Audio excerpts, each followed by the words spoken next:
예수님이 이 땅에 오셔서 사시면서 한결같이 당신의 삶의 의미와 목적을 놓치고 사신 적이 없으시다. 이렇게 우리는 알고 있습니다. 제자들이 알만하면 우리 주님 말씀하셨어요. 내가 이 땅에 온 목적은, 제자들은 나름대로 기대했을지 모르지만 주님의 입에서 나오는 말씀은, 내가 예루살렘에 올라가서 대제사장들과 서기관들에게 고난을 받고 십자가를 지실 것에 대해서 일찍이 우리 주님은 말씀하셨죠.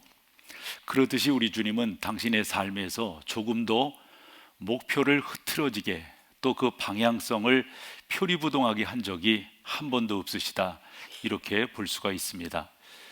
예수님의 사역을 하나하나 짚어보면 다 의미가 있고 그 가운데 목적하신 바를 정확히 이루어 가시는 우리 주님이신 것을 알 수가 있습니다.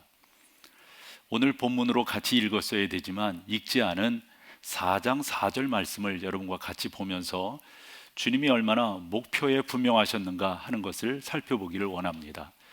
사마리아를 통과하여야 하겠는지라 그랬어요. 저 사마리아를 통과하여야, 이 사마리아라고 하는 지역이 그 당시에 정통 유대인들은 상종을 하지 않았던 지역이고 사람들입니다. 그런데 우리 주님께서는 통과하여야 하겠는지라, 여기 하겠는지라 라고 하는 단어가, 데이라고 하는 단어가 쓰였는데 반드시 무엇 해야 되겠다, 당신께서 뜻하신 바를 정확하게 이루시기 위해서 사마리아 지역을 가셨던 것입니다. 우리가 나중에 결과론적으로 알지만 그곳에서 수가성 여인을 만나게 되고 그 여인에게 주 예수 그리스도, 당신이 누구인가를 예배라고 하는 것과 그 여인이 이제껏 결혼한 그 결혼 상태를 통해서 정확하게 말씀드림으로 그 여인이 깨닫게 됩니다. 와 보라, 그분이 바로 메시아다라고 증거하는 것을 우리가 보게 됩니다. 저는 이 11월, 이 아름다운 계절에, 우리가 11월 하면 여러 가지 상상하는 게 있을 터인데요, 그림 4장 정도 한번 보실까요? 그 첫 번째 보는 그림은 정말 황금들녘, 이렇게 표현할 수가 있을 겁니다. 그 다음 그림은 아마도 가을 하면 딱 떠오르는 감, 그죠? 연시 이런 겁니다. 그리고 또 가을 하면 밤이 떠오를 수밖에 없습니다. 그리고 좋은 환경이 하나 보여질 겁니다. 저런. 그런데 오늘 여러분들과 나누려고 했던 것은, 우리 주님께서 그렇게 분명한 목적 지향적 삶을 사셨듯 우리도 그렇게 살아야 되지 않겠느냐 하는 겁니다. 사마리아를 통과하여야 하겠는지라, 우리에게도 그런 삶의 목표가 분명해야 되겠죠. 저는 이와 같은 삶의 지향점을 갖는 것이 예수 믿는 우리들에게 있어서 무엇보다도 중요하고 여러분들의 삶을 더 행복하게 만들어준다라는 생각을 갖습니다. 사람이 뭔가 이렇게 마음에 품고 뜻하고 꿈을 갖고 있다고 하는 게 참 귀한데요, 몇 가지 예를 들어 본다면 코미디언 이경규 씨를 여러분들이 다 아실 거예요. 나이가 그래도 적지 않은데 지금도 왕성하게 활동을 하고 있는 저분을 생각할 때 언젠가 하면 후배 개그맨들이 물었을 때 그 답하는 것이 생각이 나요. 여러분들이 이경규 씨 하면은 그냥 개그맨 이 정도로 생각지 아니하고 영화 제작자, 이렇게 아마 생각하실 것 같아요. 그런데 그 영화가 잘된 것도 없지는 않지만은 안 좋았어요. 그래서 그분이 상당히 어려운 지경에 처한 때가 있었다고 합니다. 그때 후배 개그맨이 물었던 거죠. 선배님은 개그맨 아니십니까? 그런데 왜 영화를 제작하십니까? 했더니 이 이경규 씨의 답이 참 의미가 있어요. 맞다, 나의 직업은 개그맨이다. 그런데 영화는 나에게 꿈이다 그랬어요. 사람이 살아가면서 꿈이 없다고 하는 것은 행복하지가 않다. 꿈은 나를 행복하게 만든다. 우리가 어떤 생각을 갖고 살아야 될지 그 코미디언의 그 이야기를 들어서 금방 알 수가 있습니다. 꿈을 갖는다고 하는 게 많은 사람들을 유익하게 합니다. 고도원 씨라고 하는 분의 시 중 꿈의 노트라고 하는 대목의 일부분을 여러분들이 소개해 보면, 나는 자칭 꿈 노트를 꿈 노트라 부르는 공책을 갖고 있다. 그냥 보통 공책인데 거기에다가 내 희망과 꿈과 나를 고무하는 말과 생각들을 기록한다. 가끔 한적한 시간에 꿈 노트를 뒤적거리며 3년 전, 4년 전, 5년 전에 써놓은 것들을 들여다본다. 어떤 것들은 당시에 불가능한 것처럼 여겨졌지만 요즘은 오히려 시시할 정도다. 왜냐하면 나는 계속 꿈을 이루며 전진하고 있기 때문이다 라는 말이죠. 그러면서 자료를 하나 찾아봤더니 매튜 갤리라고 하는 분도 비슷한 글을 적었어요. 일부를 인용해 보면 이렇습니다.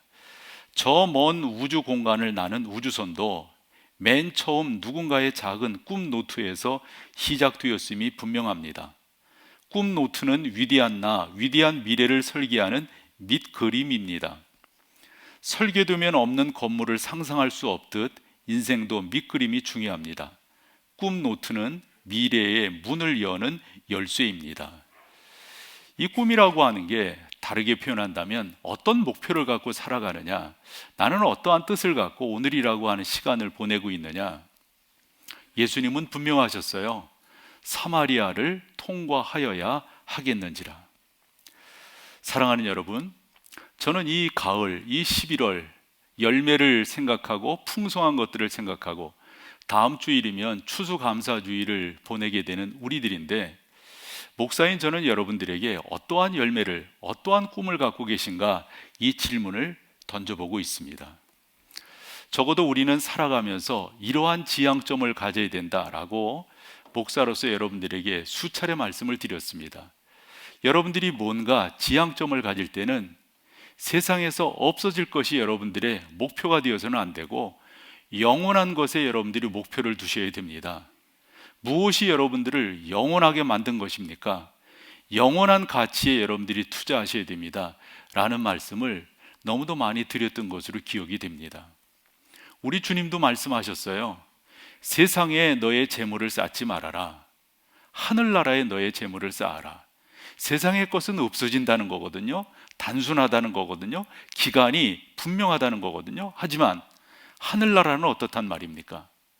그러니까 적어도 저는 오늘 여러분들과 같이 어떻게 나의 삶의 지향점을 가질 것인가, 나는 무슨 목표를 하며 어떠한 꿈을 꾸며 살아가는가, 이런 것들을 여러분과 나눠보려고 하는 거죠. 세상에는 절대 돌아오지 않는 네 가지가 있다고 합니다. 그 첫 번째가 내가 내뱉은 말입니다. 날아간 화살입니다. 과거의 삶입니다.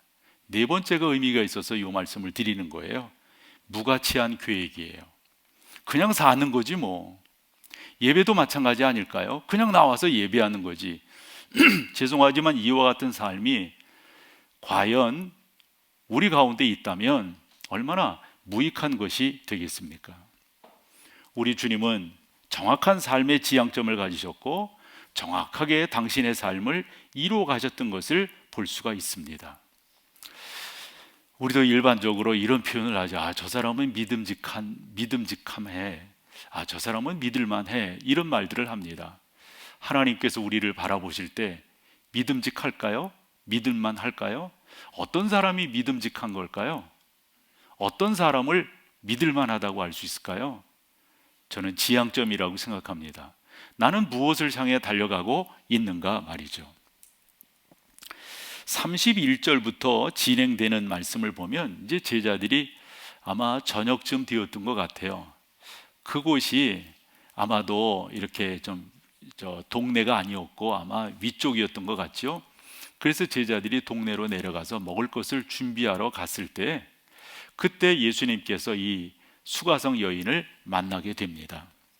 그리고 이제 여러 가지 이야기를 나누고 난 다음에 제자들이 올라왔죠. 그러면서 아마 예수님께 말씀드렸던 것 같아요. 예수님, 우리가 먹을 것을 가지고 왔습니다. 그랬더니 예수님께서 의외의 답을 하십니다. 나에게는 너희가 알지 못하는 양식이 있다. 아니 여러분, 이게 무슨 말씀이에요? 아니, 제자들이 먹을 거 사러 간 거 우리 주님 모르신 거 아니잖아요. 사가지고 준비해가지고 와서 여기 있습니다 라고 말씀을 드리니 나에게는 너희가 알지 못하는 양식이 있다. 제자들이 술렁술렁 하는 거예요. 아니 우리 말고 또 누가 잡수실 것을 갖다 드렸나? 이렇게 생각할 때 우리 주님께서 의미 있는 말씀을 해주십니다. 34절 같이 한번 읽어보실까요? 나의 양식은, 여기부터 그냥 처음부터 볼까요? 시작. 예수께서 이르시되 나의 양식은 나를 보내신 이의 뜻을 행하며 그의 일을 온전히 이루는 이것이니라 분명하게 말씀합니다. 저는 우리 주님께서 제자들이 요때만은 잘 이해를 못했지만 우리는 이해할 수 있잖아요. 그래서 진정으로 우리가 추구하는 삶의 방향은, 목표는, 우리는 어떠한 꿈을 꾸고 있는가 함께 나누어 보기를 소망할 때, 예수님은 분명했어요. 그리고 예수님의 삶을 이렇게 보면요, 명쾌해요. 명쾌해. 우리가 무슨 혼돈 또 혼선을 가질 만한 게 없습니다. 너무 가리워져 가지고 알지 못하는 게 없어요. 정확하게 말씀하십니다. 아까 읽었어요. 우리 주님은 아버지의 뜻을 이루기 위해서 이 땅에 오셨다라고 정확하게 말씀하십니다. 아까도 말씀드렸다시피 우리 주님은 태어나서부터 당신의 삶을 마칠 때까지 십자가라고 하는 목표를 향해서 뚜벅뚜벅 한결같이, 요즘 많이들 하는 말로 좌고우면하지 아니하고 이리 기웃 저리 기웃하지 아니하고 그 길을 정확하게 가셨다라고 하는 것을 알게 됩니다. 특별히 우리 주님의 십자가와 부활을 우리가 기억하지만 그 중에서도 주 예수 그리스도의 겟세마네 동산의 기도를 빼놓을 수가 없어요. 밤이 맞도록 우리 주님 기도하셨습니다. 아버지요, 아버지는 하실 수 있으시잖아요. 이 잔이 내게서 지나갈 수 있도록. 아버지는 하실 수 있으시잖아요. 이 잔이 지나가도록. 중요한 것은, 그러나 하나님, 내 뜻대로 마옵시고 아버지의 뜻대로 해 주십시오 라고 말씀하시는 우리 주님을 만나게 됩니다. 주님은 이것을 위해서 평생 동안 살아오셨고 평생 동안 이 일을 행하셨습니다. 우리 모두에게도 주님께서, 하나님께서 원하시는 것이 있어요. 이 풍성한 계절 가을에 우리가 맺어야 될 열매는, 우리가 생각해야 될 열매는, 하나님께서 기뻐하시는 열매는 무엇일까요? 한 번은 하나님의 사람 사도 바울이 믿음의 아들 디모데에게 이런 말을 했습니다. 하나님은 모든 사람이 구원을 받으며 진리를 아는 데 이르기를 못하신다고요? 원하신다고요. 소망하길 저는 여러분들과 이와 같은 열매를 맺고 싶습니다. 우리 교회는 앞으로 더더욱 우리 주님이 기뻐하시는 그러한 방향을 향해서 나아가는 교회가 되기를 소망하는 거죠. 성령이 마가의 다락방에 강력하게 임했을 때 사람들이 좀 더 명쾌하게 깨달았어요. 성령 하나님이 우리에게 임하신 이유와 목적이 뭐냐? 간단했습니다. 이것은 당신의 증인이 되라고 이런 역사가 일어난다고 하는 것을 정확하게 알았어요. 사랑하는 여러분, 저도 그렇고 여러분들도 그렇고 우리가 해야 될 것이 있다면 하나님의 뜻을 이루며 나아가는 것입니다. 그런데 34절 뒤쪽에 보면 뭐라고 표현했냐면 그 일을 온전히 이루는 거래요. 앞에서는 나를 보내신 이의 뜻을 행하며 그 일을 온전히 이루시는 것이다. 우리 주님은 바로 그렇게 사셨습니다. 요한복음을 이렇게 읽어가다 보면 몇 가지 특징이 있습니다. 마태, 마가, 누가복음에서 표현하지 아니한 표현을 요한이 하고 있고요, 마태, 마가, 누가는 담지 않은 내용을 요한은 담고 있는 것이 있어요. 그 중에 하나가 가나의 혼인잔치입니다. 요한은 그 대목을 요한복음 2장에 담으면서 우리가 어색하게 들을 수밖에 없는 표현을 요한은 그대로 씁니다. 예수님께서 이 집에 포도주가 떨어졌다고 하니까 우리 주님께서 어머니를 향하여 하신 표현이에요. 그것은 마태도 마가도 누가도 그 표현을 쓰지 않습니다. 그러나 요한은 목적이 있어서 이 표현을 그대로 씁니다. 예수님은 여자여, 어머니를 향해서 말해요. 나와 무슨 상관이 있나이까?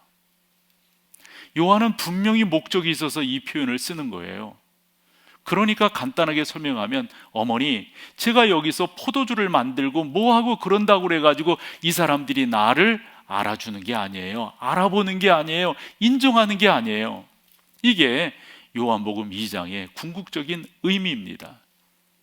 그러면 여자여, 요 표현이 어디서 한 번 더 나오는가? 요한만이 요 표현을 정확하게 써요.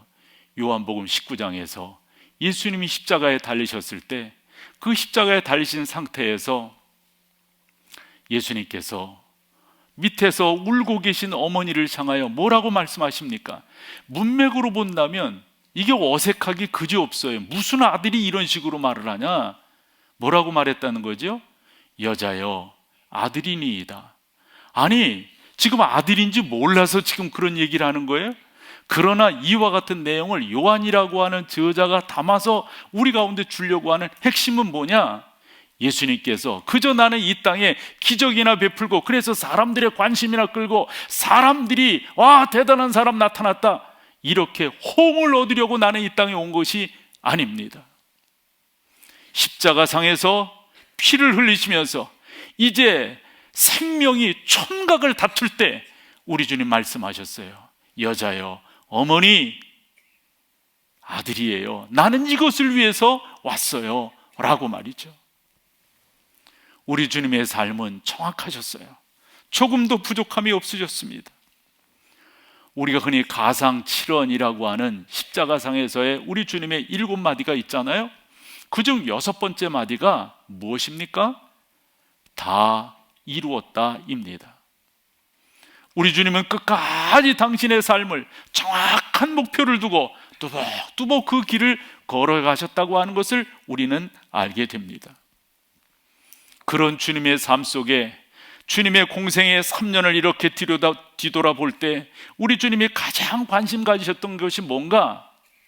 이것이 바로 우리도 그 관심을 갖자는 거고, 주님이 그렇게 관심 가지신 것을 성경이 기록한 목적은 우리 보고도 그렇게 관심 갖고 살라고 이 성경은 기록하고 있는 거죠. 다른 것이 아닙니다.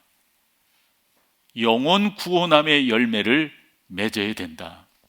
우리 주님은 그 영혼 구원함을 위해서 한평생을 사셨다라고 하는 것을 성경이 우리 가운데 교훈하고 있습니다. 그러면서 오늘 우리가 읽은 말씀 가운데 이 표현을 여러분과 좀 같이 나눠보기를 원해요. 35절인데요 먼저 35절을 한번 보여줘 보세요. 너희는 넉 달이 지나야 추수할 때가 이르겠다 하지 아니하느냐. 제자들이 다 알죠. 아마 거기가 밀을 키운다고 봤을 때 푸른 밀밭, 아마 열매가 아직 싹으로 나오지 않았을 것 같아요. 저도 어려서부터 밀밭, 보리밭 다 보잖아요. 넉 달 전이니까 아마 그게 안 됐을 것 같아요. 어떤 거 하나 이렇게 좀 핀 것도 있고 그러겠죠. 싹이 나온 게 있고 그러겠죠. 아마 그냥 푸르른, 그래서 사람들이 생각하기를 제자들이 요건 한 넉 달 정도 있으면은 있게 되고 아마 추수하게 될 거야. 이런 것들을 다 알고 있는 거예요. 예수님이 그걸 말씀하세요. 이르겠다 하지 아니하느냐. 그러나 나는 너에게 이르노니, 우리 주님께서 그와 같은 것을 잘 깨닫고 있는 제자들에게 당신의 영적인 눈을 열어 바라봐야 될 것들을 말씀하는 거예요. 나는 너희에게 이르노니 너희 눈을 들어 밭을 보라. 씌어져 추수하기. 여기서 눈을 들어 밭을 봐. 여기 눈을 들라고 하는 것은 단순한 그런 우리가 지금 보는 이런 눈이 아니라 영적인 눈을 들어서 너희가 다 깨닫고 있지 않느냐. 그 가운데서 깨달아야 할 것들을 너희들이 깨달아야 되지 않겠느냐. 앞서서 우리 주님 그렇게 말씀하셨어요. 제자들이 음식을 사가지고 왔을 때 당연히 배고프시고 잡수셔야 되잖아요. 그때 우리 주님의 말씀은 나는 너희가 알지 못하는 양식이 있다. 아니 무엇입니까? 어떤 것입니까? 그랬더니 우리 주님께서 정확하게 말씀하세요. 나는 아버지께서 이루라고 하신 그 이름을 위해서 나는 이 땅에 왔다라고 말씀하십니다.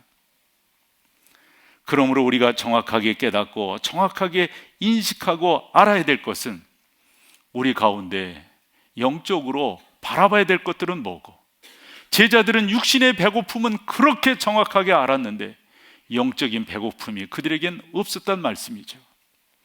육적인 것들은 그렇게도 잘 알았는데 지금 눈을 들어서 곡식이 영혼이 너무도 주 예수 그리스도를 필요로 하는 이 수가성 여인과 같은 사람들이 너무도 지금 많다고 하는 이 사실을 모르고 있었던 겁니다. 저는 근저에 목회를 하면서 이런 생각을 해봐요. 지금이야말로 좋은 기회가 아닌가. 무슨요? 이 코로나19 이후에 많은 교회들이 힘들어하고 우리도 보면은 교인들이 많이 안 모이잖아요. 이런 상황에서 어떠한 목회적 지향점을 가질 것인가? 저는 죄송하지만 조금 보이는 게 있어요. 보이는 게. 저는 그래서 그렇게 목회를 해나가려고 합니다. 그것은 다름이 아니라 좀 더 기본에 충실하는 거예요. 좀 더 성경으로 돌아가는 거예요. 좀 더 성경이 우리 가운데 말씀하는 그 말씀들을 다시 한번 상고하고 그 말씀을 통해서 살아가는 겁니다. 그것이 우리가 작금의 시대에서 살아남을 수 있는 저는 유일한 기간, 유일한 기회라고 생각을 합니다. 설교를 준비하면서 지난 시간 속에 하나님이 저에게 은혜 주셨던 것들을 쭉 상고해 봤어요. 그러면서 나온 결론이 뭐냐면 하나님이 주신 복이 너무 커요. 지난 시간 속에 그렇게 봤더니 저는 이 기독교의 황금 시대를 살아왔더라고요. 예를 들어서 70년대 어렸을 때 봤지요. 80년대 청년 때 봤지요. 90년대 사역자로서 본격적으로 봤지요. 2000년대 우리 교회에 처음 와서부터 지금까지 이렇게 지내왔어요. 예를 들어서 부교육자로 지냈던 80년, 90년대를 이렇게 보면 특별히 그때는 많이 회자된 말이 배가 운동이었어요. 배가 운동이라는 말이 뭔지 알죠? 예를 들어 저 같은 경우만 하더라도 적은 교회에서 사역을 감당을 했었는데 어른들이 만약 100명이라고 한다면 주일 학생들은 그 당시에 몇 명이나 됐어요? 200명, 300명 이렇게 됐다고요. 그때는 당연했어요. 어른들의 숫자의 배 이상이 주일 학교가 되어야 한다. 요즘은 거꾸로 돼도 한참 거꾸로 돼 있죠. 이제 그런 시대가 있었다고요. 그래서 저는 이 부임해서 전도사 할 때도 그렇고 부목사 할 때도 그렇고 한 부서를 맡으면은 그냥 배가 운동하는 게 예를 들어서 50명을 맡았다 그러면 다음에는 100명이 되는 게 이게 자연스러운 일이었어요. 그러면서 이렇게 해왔죠. 담임 사역을 여기에서 말고 한 교회에서 더 한 적이 있는데 거기도 그렇게 부흥했었고 여기 와서도 이렇게 이게 자연스러운 거였어요. 하나님이 그러한 은혜를 저의 지난 삶 속에 부으셨습니다. 아마도 우리가 저는 우리 교회 와서 이 목회적 계획을 세우면서 2020년에는 우리 교회가 장년이 2,000명, 즉 청년을 포함한 장년이 2,000명 모이는 것이 제 목표였어요. 여러분들이 주보 2페이지에서 다 보셔서 알 거예요. 정확하게 그것이 이루어졌어요. 그리고 셀을, 그 다음에 주일학교를, 그 다음에 선교사들을 어떻게 파송하는가, 이런 부분들을 2000년까지 2020 그런 계획을 세워가지고 쭉 해왔다고요. 그리고 올 초에 2030, 그러면 저희 이제 목회적 어떤 기간이 다 되는 거니까 그렇게 됐을 때 우리 교회는 어느 정도가 될 것인가 라고 하는 것들을 쭉 세웠어요. 그리고 장로님들 그걸 나누었고 올 초에 여러분들에게도 발표를 해서 드렸죠. 그런데 코로나19가 이렇게 만들어 놓았죠. 한데 있잖아요, 조금도 이런 상황 속에서 흔들림이 없이 굽히지 아니하고 나갈 수 있는 것은 지난 시간 속에 역사하신 하나님, 아니 지금은 그 하나님이 어디 가셨나요? 앞으로 그 하나님은 없으시는 하나님이신가요? 우리는 살아계신 하나님을 믿는다고요. 특별히 저는 살아계신 하나님을 믿고요, 이제까지 역사하신 하나님, 지금도 앞으로도 역사하실 것이다, 이 분명한 믿음이 있어요. 사랑하는 여러분, 분명한 목표를 가지세요. 분명한 하나님의 인도하심을 사모하세요. 그렇게 역사하신 하나님이시라고 한다면 앞으로도 놀라운 은혜를 주실 것이다. 그러면서 제가 성경을 보면서 하나 깨달아야 될 것이 있다고 하는 걸 발견하게 됩니다. 우리 주님은 그와 같은 목표지향적 삶을 사시면서 어떠한 마음을 가지셨는가? 어떤 마음을 가지셨는가? 그래서 성경을 이렇게 보면서 우리 주님의 마음을 헤아려 보는 거예요. 그때 눈에 들어온 성경이 마태복음 9장 36절입니다. 같이 한번 읽어보시면서 설명을 해볼게요. 같이 읽어보죠. 시작. 무리를 보시고 불쌍히 여기시니 이는 그들이 목자 없는 양과 같이 고생하며, 그냥 우리가 일반적으로 한번 살펴보자고요. 불쌍히 여기시는 이유가 뭐예요? 그 뒤에 나오잖아요. 뭐죠? 목자 없는 양과 같기 때문에 그들을 불쌍히 여기시는 거예요.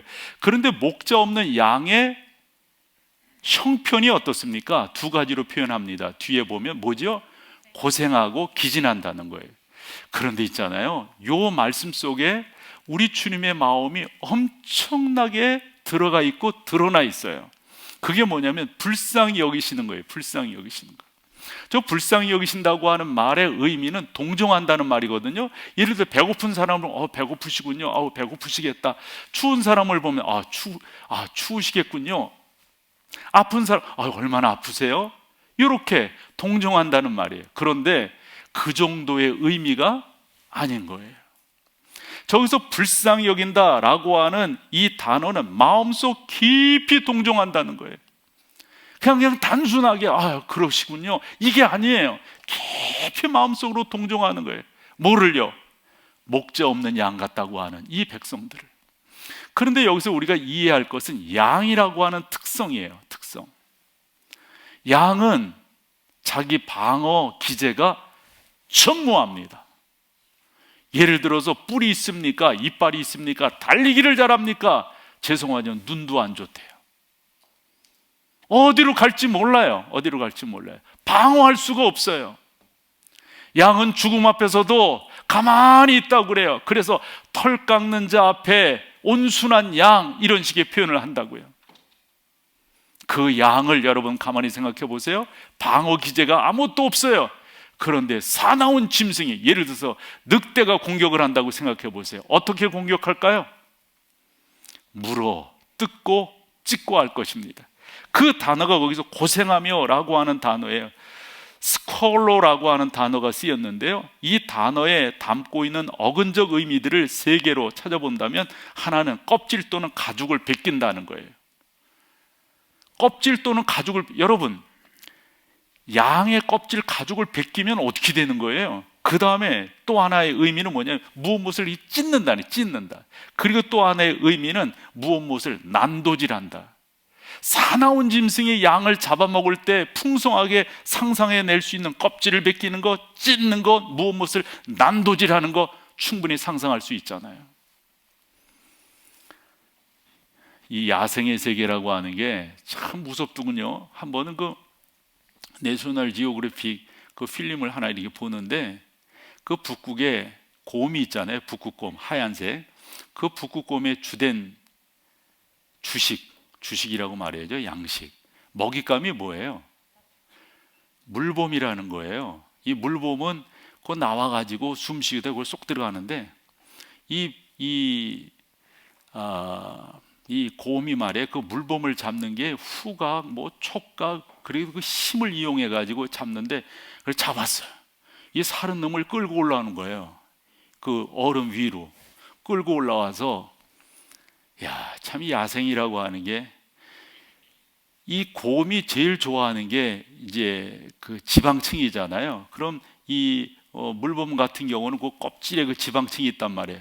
이 산 놈을 말이에요. 이놈이 껍질을 이렇게 무슨 바나나 껍질 벗겨를 먹는. 그럼 이게 벗기가 얼마나 아프겠어요.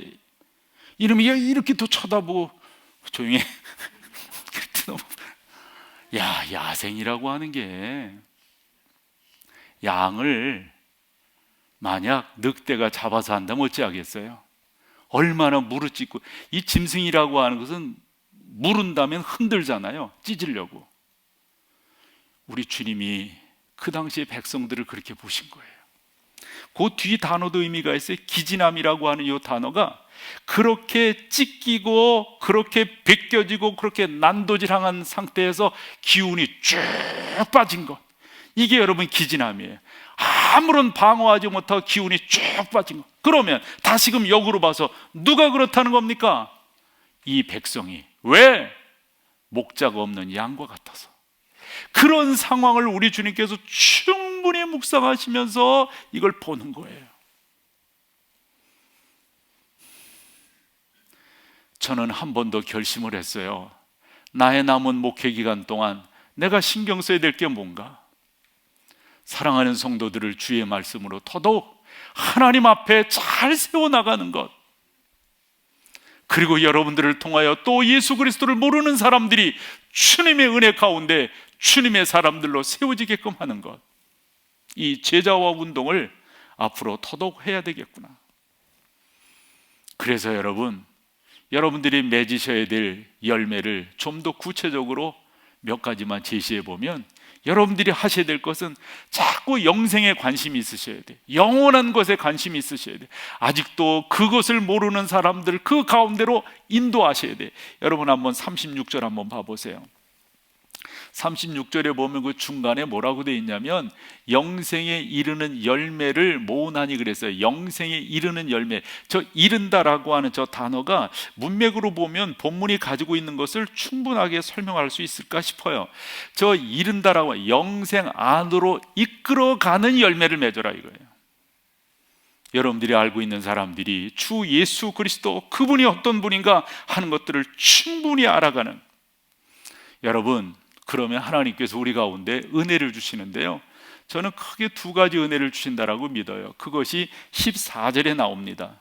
내가 주는 물을 마시는 자는 영원히 목마르지 아니하리니 내가 주는 물은 그 속에서 뭐지요? 영생하도록.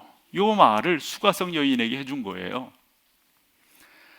모든 사람들은 다 물을 마셔야 되죠. 유대인도 물을 마셔야 되고 사마리아 사람도 물을 마셔야 됩니다. 그런데 우리 주님은 그 가운데서 한 걸음 더 나가서 차원 있는 말씀을 주세요. 내가 주는 물은 영원히 목마르지 아니하는 물이라고.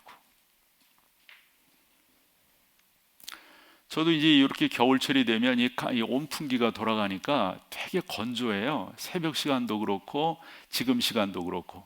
그래서 물을 마시는 것이 저는 좋지요. 입이 정말 많이 이렇게 마르죠. 그러나 설교하면서 물 마시고 막 이러는 것이 좀 여러분들에게 예의가 아닌 것 같아서 제가 그런 것들을 안 하고 있는데요, 그러다가 이 물 좀 이렇게 마시면요 얼마나 좋은지 모르겠어요.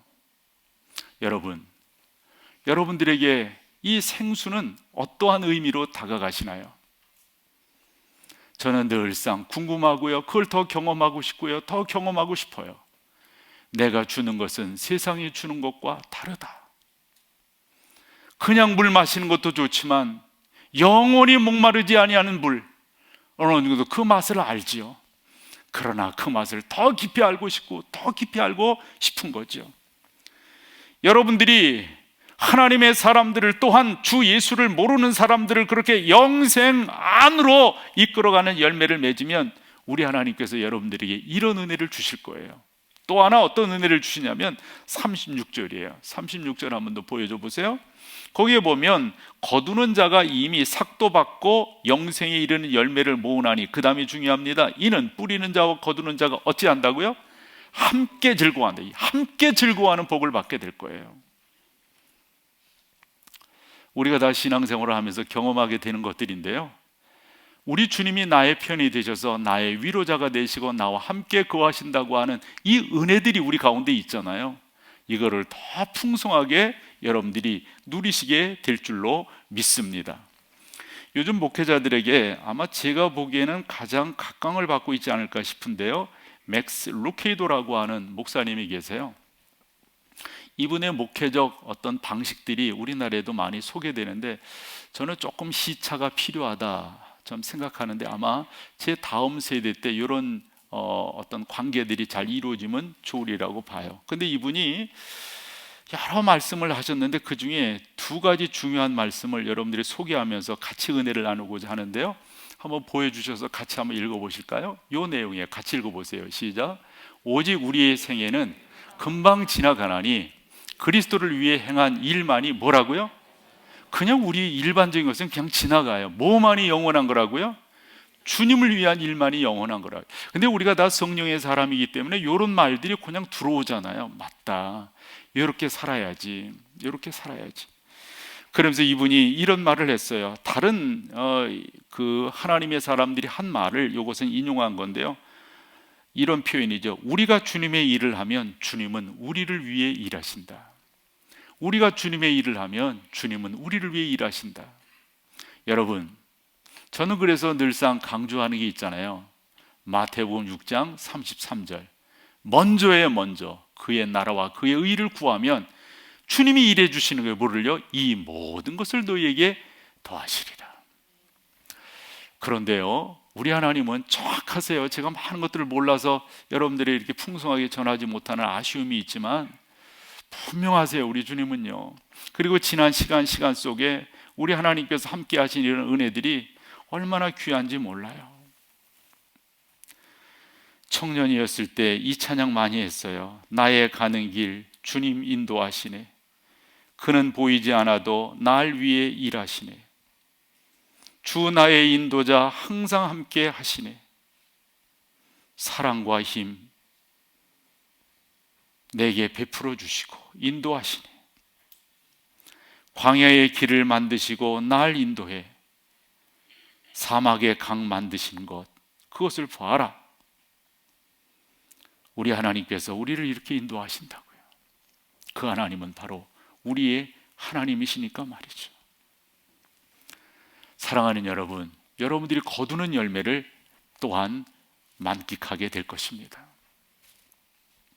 저도 이렇게 목회 사역을 하면서 참 이 목사로서 감사한 게 열매들이 맺힌다는 거예요. 열매들이. 예를 들어서 뭐 제가 전도사 때 만났던 그런 친구들, 그렇게 했던 학생들, 또 부목사 때 그런 어떤 열매들이 있잖아요.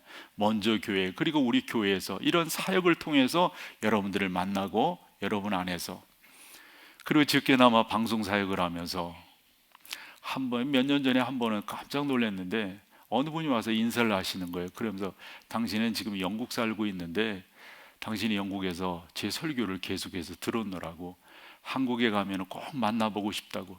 전혀 안면이 없으신 분인데 이런 역사들이 있는 거예요. 예전에, 지금은 뭐 중국을 뭐 마음껏 드나들지만요, 코로나 이전이죠. 마음껏 드나들지만은 예전에 하얼빈 이런 데를 가려면 북경을 거쳐 가지고 또 이렇게 어렵게 뭐 기차 타고 뭐 하루 걸려서 이렇게 가고 그랬던 때가 있었어요. 90년도 말 요때. 그러면 그때 많은 사람들이 그 설교하거나 그러면은 녹음을 하려고, 우리 어릴 때 보면 이렇게 막 큰 그 전축 같은 거 있잖아요. 이런 거 막 가지고 그거 들고 오느라고 얼마나 애쓰셨을까요? 어떤 사람은 뭐 며칠을 차를 타고 오고 그런 분들도 계시거든요. 그래서 이렇게 강의를 하는데, 설교를 하는 거죠. 설교와 강의를 이렇게 하는데 어느 분이 이렇게 쳐다보는 거예요. 이렇게 쳐다보는 거예요. 그러고 보니 그것이 끝난 다음에 저에게 이야기를 하는데, 혹시 제 이름을 대면서 아니냐고. 그냥 맞다고. 어떻게 하는 걸까요? 그곳에서 라디오를 듣는 거예요. 라디오를. 이게 저에게 있어서는 열매예요, 여러분. 그래도 다른 사람들에게 건강한 영향력을 미치고 있다고 하는 것, 이건 너무도 좋은 열매예요. 여러분들이 그 열매를 맺히셔야 됩니다. 요즘 새벽 시간에 에레미야서를 보고 난 후 데살로니가 전서를 쭉 봤는데요, 난 데살로니가 그 교회가 얼마나 건강한 교회인가 하는 것을 이번에 한 번 더 깨닫게 되었어요. 이제 내일까지 보면 데살로니가 전서를 다 보게 되고, 그 다음 화요일부터는 데살로니가 후서를 보게 되는데, 바울이요, 난 그래서 바울이 고생도 많이 했지만, 참 바울이 복음 전하기 위해서 참 수고도 많이 했지만, 그가 기록한 성경의 전반부 속에 나타난 이 내용들을 보면요, 아, 바울이 이런 것 가지고 참아내고 이런 것 가지고 힘을 얻었겠구나 싶더라고요. 예를 들어 고린도 교회에도 그런 편지를 보내거든요. 그리스도 예수 안에서 너희에게 주신 하나님의 은혜로 말미암아 내가 너희를 위하여 항상 하나님께 감사하노니. 이 바울의 표현 중에 항상 하나님 앞에 감사한데요, 이건 뭐예요, 여러분? 교회들을 위해서 기도 신방을 하는 거예요. 고린도 교회 갔다, 에베소 교회 갔다가, 빌립보 교회 갔다가, 뭐 데살로니가 교회 갔다, 이렇게 계속 신방을 하는 거예요. 이는 너희가 그 안에서 모든 일 곧 모든 언변과 모든 지식의 풍족함으로 그리스도의 증거가 너희 중에 견고하게 되어 너희가 모든 은사의 부족함이 없이 우리 주 예수 그리스도의 나타나심. 에베소 교회도 똑같은 말을 해요. 이로 말미암아 주 예수 안에서 너희 믿음과 모든 성도를 향한 사랑을 나도 듣고 내가 기도할 때에 기억하며 너희로 말미암아 감사하기를 그치지. 힘들었지만 이런 걸 생각하면 얼마나 감사할까요? 빌립보 교회도 내가 너희를 생각할 때마다 나의 하나님께 감사하며, 골로새 교회도 동일한 말을 합니다. 우리가 얼마 전에 읽었던 데살로니가 교회에도 그런 말을 해요. 너희가 우리가 너희 모두로 말미암아 항상 하나님께 감사하며 기도할 때 너희를 기억함은 무엇 때문이죠? 너희의 믿음의 역사와 사랑의 수고와 우리 주 예수 그리스도에 대한 소망의 인내를 우리 하나님 아버지 앞에 끊임없이 뭘 기억하는 게 뭐예요? 계속해서 그런 것들을 기억하면서 기도하는 거예요. 우리 그런 말 하잖아요. 고생 끝에 낙이라고. 우리가 자식을 키우면서 우리 부모 세대들이 그런 표현들을 하셨어요. 고생은 했지만 잘 자라줘서 고맙다고. 바울이 지금 그 얘기를 하고 있는 거예요. 여러분 가운데도 이런 은혜들이 있으셔야 되는 거죠. 내가 저분이 예수 그리스도를 믿게끔 수고하고 애썼는데, 내 남편이 예수 모르던 사람이었는데 예수 그리스도 믿게끔 하려고 그렇게 기도하고 그렇게 수고하고 그렇게 애썼는데, 여러분들의 자녀들이 있으시지 않겠어요? 여러분 주변 사람들이 있으시지 않겠어요? 예전에는 그런 안타까움들이 우리의 신앙생활 속에 있었어요. 그분 지옥 가면 안 되는데, 그분 지옥 가면 안 되는데. 하나님의 사람 모세가 그 정도로 기도했어요. 하나님, 이 백성들을 하나님께서 벌 주실 것 같으면 저를 하나님의 생명책에서 지워주세요 라고까지 기도를 했어요. 바울도 얼마나 구원의 놀라운 역사가 다급했으면 그렇게 기도했을까요? 저는 여러분 가운데 이런 열매들이 맺히기를 원해요. 에드워드 킴볼이라고 하는 목사님을 통해서 D.L. 무디가 큰 영향력을 받습니다.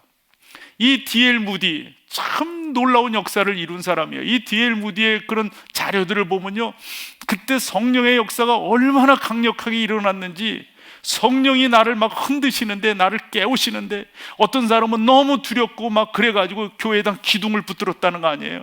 기둥을 붙들고 하나님 앞에 기도하고 하나님 앞에 쓰려고. 어떤 사람은 하나님의 놀라운 역사가 강력하게 나타나니까 뻘뻘뻘 떨면서 말이죠, 앉아있지 못하고 그냥 일어서서 그냥 떨었다는 거 아니에요. 이런 상태에서 수많은 사람들이 하나님께로 돌아오는데, 그 중에 하나가 F.B. 마이어라고 하는 목사님이 크게 은혜를 입고 성령 체험을 하고 본어게인을 하게 돼요. 이 F.B. 마이어를 통해서 누가 또 큰 구원의 역사를 경험하게 되는 줄 아세요? 바로 그분이 빌리 그레함입니다. 하나님의 사람들의 전함이 없었다면 그런 사람들이 있을 수가 없잖아요. 우리나라엔 귀한 서경조라고 하는 분이 계셨어요. 서상윤이라고 하는 분이 계셨어요. 이분은 인삼 장사를 하셨던 분인데, 만주에 가서 인삼 장사를 하다가 그곳에서 존 로스라고 하는 영국 선교사를 만나게 됩니다. 그리고 복음을 받아들이게 되죠. 그러면서 고향으로 돌아오는 거예요. 황해도 장년군 대구면 송천리로 돌아오게 됩니다. 그리고 자기 동생입니다, 서경조와 함께 교회를 세웁니다. 그 세운 교회가 소래교회예요. 그 교회를 통해 가지고 우리나라에 처음 7분의 목사님이 배출되게 되는 거죠. 그와 같은 교회의 토양들, 그와 같은 믿음의 사람들이, 저는 그렇게 믿어요, 이 민족을 살렸다고. 여러분들이 역사에 관심이 있으시다면 안명근 사건이라고 한번 찾아보세요. 인터넷 이렇게 찾으셔도 지금 찾지 마시고. 그러면서 그 안명근 사건이 백오인 사건으로 연결되는 이 과정들을 한번 살펴보세요. 그 마지막 백오인이 누구인가를 한번 살펴보세요. 예수 믿는 사람들이에요. 그분들의 수고와 땀 흘림과 고통이 아무러한 시대에 이 민족의 힘이 되었고, 이 민족을 살리는 역할들을 감당을 했다고요. 풍력 땅에서 저희 외가가 신앙생활을 하셨어요. 그리고 내려오셔서 피난민 생활을 하셨죠. 그리고 부모 세대가 예수님을 믿고 그 신앙이 저에게 전달되고, 그 신앙을 통해서 저희 아이들이, 그리고 그 후의 아이들이 예수 그리스도를 구주로 영접하게 되겠죠. 누군가가 전하지 않으면, 누군가가 헌신하지 아니하면, 여러분들의 지금 이 자리는 어떻게 해서 있게 된 건가요? 또한 여러분들을 통해서 이 자리에 있게 될 그 사람은 누구인가요? 이것이 우리가 이 가을에 맺어야 될 열매다 하는 거죠. 우리 주님은 분명한 목적 지향적 삶을 사셨어요. 내가 사마리아를 통과하여야 하겠는지라. 여러분들에게도 그런 삶이 있으셔야 돼요. 그것이 여러분들의 꿈이 되고, 그것이 여러분들을 이 자리에 있게 하는 힘과 원동력이 되고, 여러분들을 통해서 또 다른 사람이 이 자리에서 하나님을 더 경험하고 나의 삶을 복음적으로 바꾸어서 은혜의 그 통로로 나가게 되는 놀라운 역사가 있게 될 줄로 믿습니다. 자리에 일어나셔서 우리 찬양으로 고백하며 나가겠습니다. 아멘. 저 밭에 농부 나가시 그려놓은 주 크신 능력이려 잘 길러주셨네. 또 사시사철 따라 햇빛과 단미리 저 밭에 내려주니 그 사랑 한없네. 온갖 귀한 선물 주님이 주신 것저 풍성하신 은혜를 다 감사드리세. 저 산과 늘 보라 사마리아 그러 길가에 고인 꽃도 주님의 솜씨라. 저 공중 나는 새도 다 먹여주시니 저 사랑하는 자녀 돌보지 않으랴. 온갖 귀한 선물 주님이 주신 것그 풍성하신 은혜를 다 감사드리세. 씹으려고는 몹시 주님의 은혜라. 우리의 몸과 마음 새 힘이 넘치네. 주 은혜 받으오니 참 감사하면서 이에 물들이오니 다 받아주소서. 온갖 귀한 선물 주님이 주신 것그 풍성하신